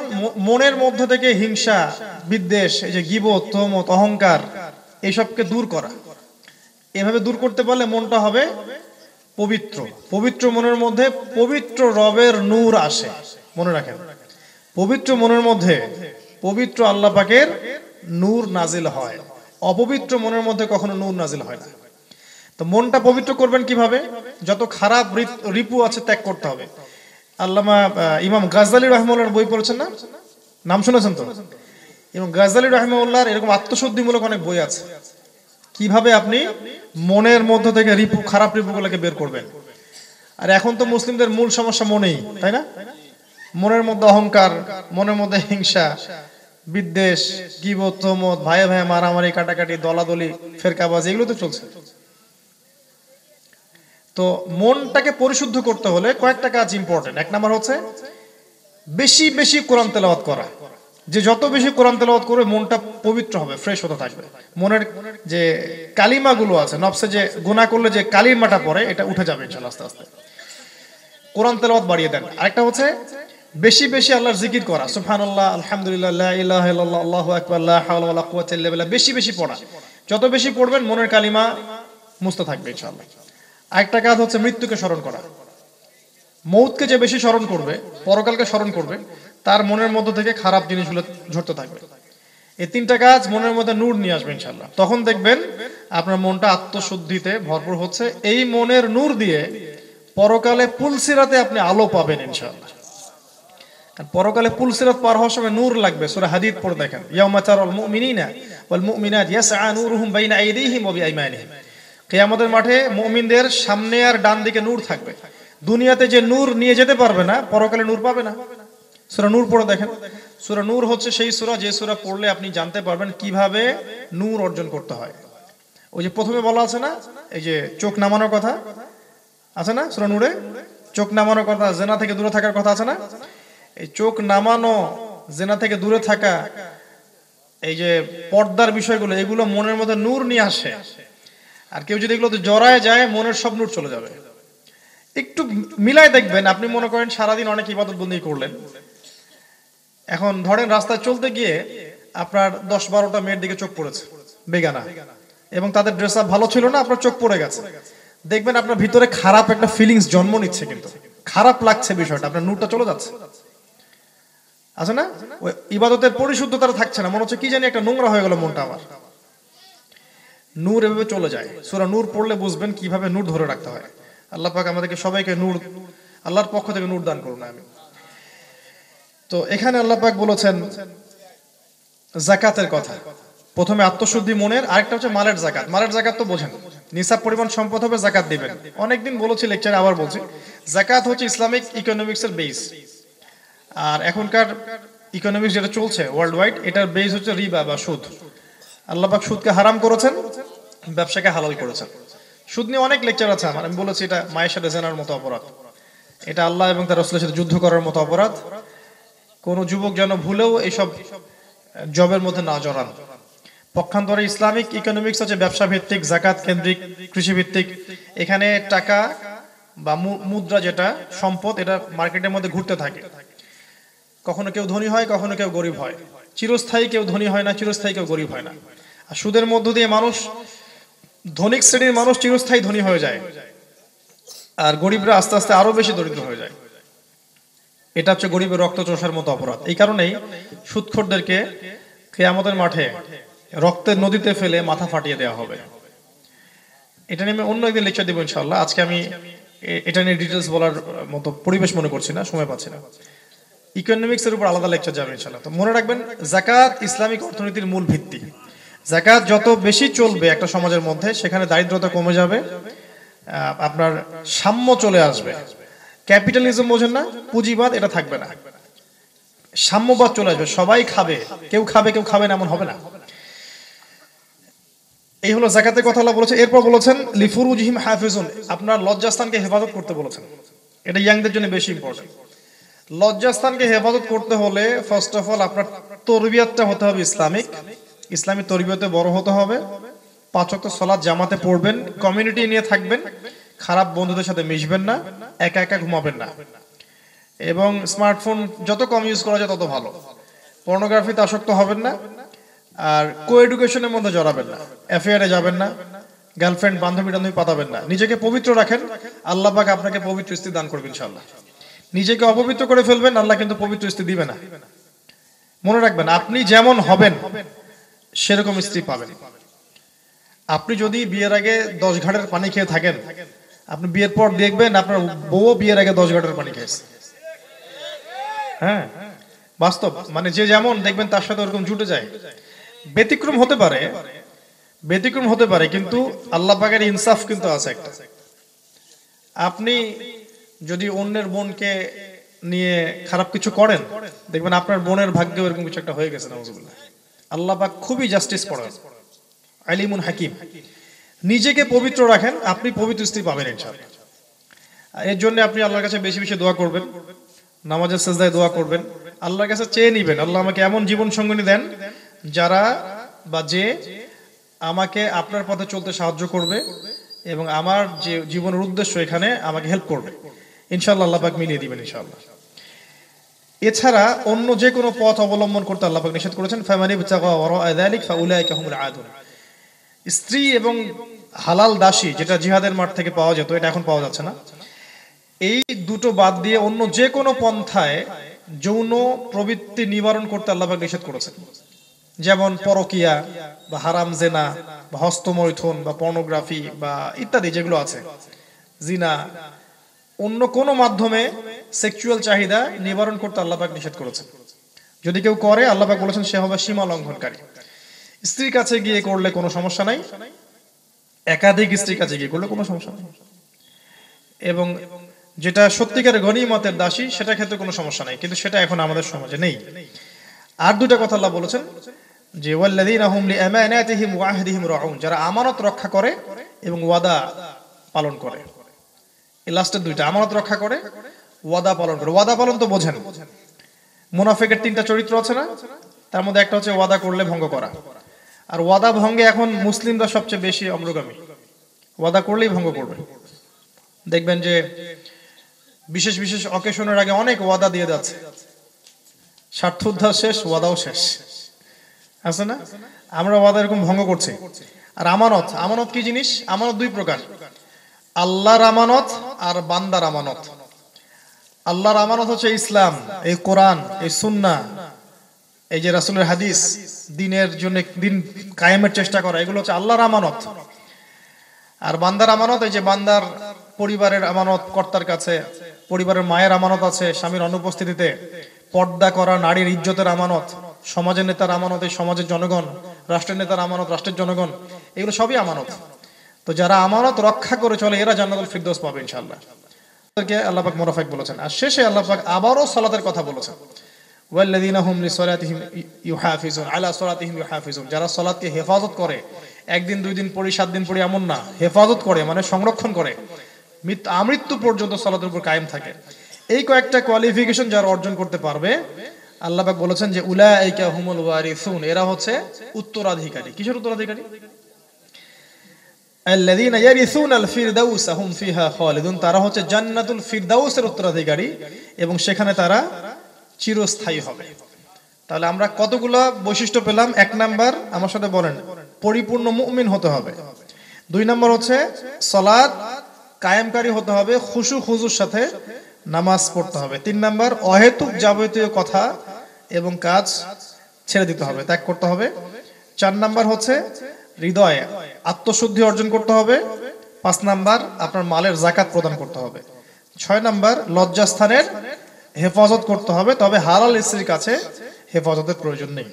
7 নাম্বার হচ্ছে যারা আমানত রক্ষা করে চলতে পারে, এবং 8 নাম্বার যারা ওয়াদার রক্ষণ করে, ওয়াদা পালন করে। এই 8টা কোয়ালিটি যাদের মধ্যে থাকবে আল্লাহ পাক বলেছেন তারা হবে জান্নাতুল ফিরদাউসের অধিকারী। আমরা আল্লাহর কাছে দোয়া করছি আল্লাহ পাক যেন আমাদের প্রত্যেকের মাঝে এই 8টার প্রতিটা গুণাবলী আল্লাহ পাক যেন দান করেন, আমিন। আজকে আমিও টায়ার্ড, আমিও কথা বলতে কষ্ট হচ্ছে, আপনারা অনেকক্ষণ থেকে বসে আছেন, আমি এখানে আলোচনা গুটিয়ে নিচ্ছি। আপনারা দোয়া পড়েন, সুবহানাক আল্লাহুম্মা ওয়া বিহামদিক আশহাদু আল্লা ইলাহা ইল্লা। হ্যাঁ ঠিক আছে, আমি বলে দিচ্ছি ভাইরা মানে একটু কালেকশনে যাবেন, আপনারা একটু হেল্প করেন, আর আমি প্রশ্নগুলো করে দিচ্ছি এর মধ্যে। বিসমিল্লাহ, শুরু করেন। 5 জনকে দিব ইনশাআল্লাহ আমি পুরস্কার আমার পক্ষ থেকে। 1 নম্বর প্রশ্ন হচ্ছে যে জাবারিয়া এবং কাদারিয়া কাকে বলা হয়? হাত উঁচু করেন। জি জি, আপনি বলেন।